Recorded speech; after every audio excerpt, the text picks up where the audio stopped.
नमो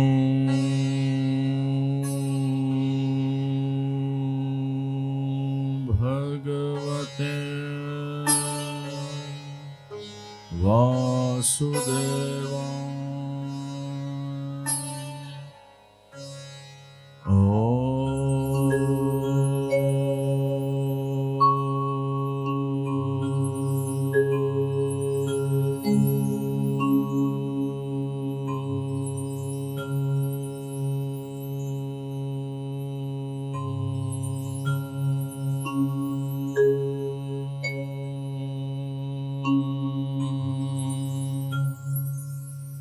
नमो भगवते वासुदेवाय।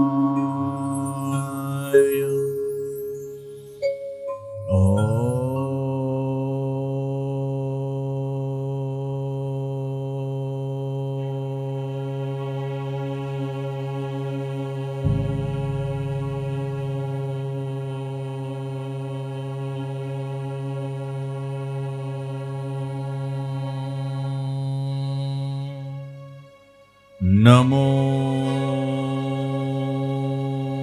भगवते वासुदेवाय।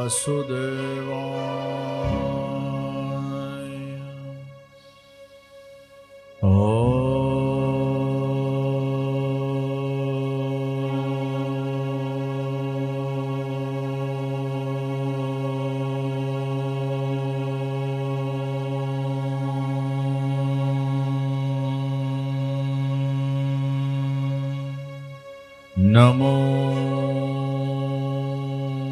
भगवते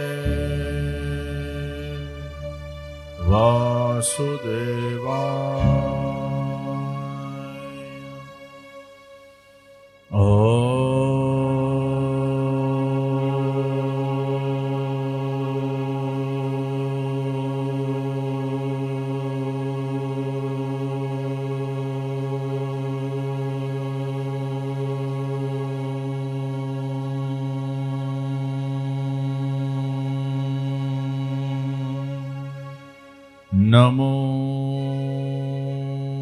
भगवते वासुदेवाय।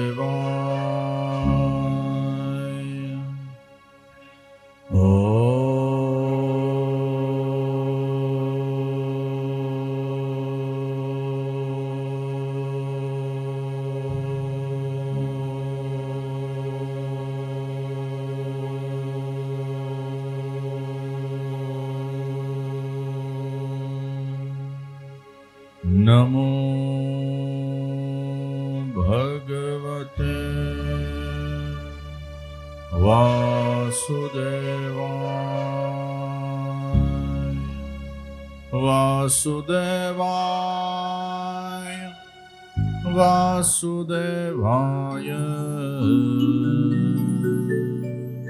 वासुदेवाय वासुदेवाय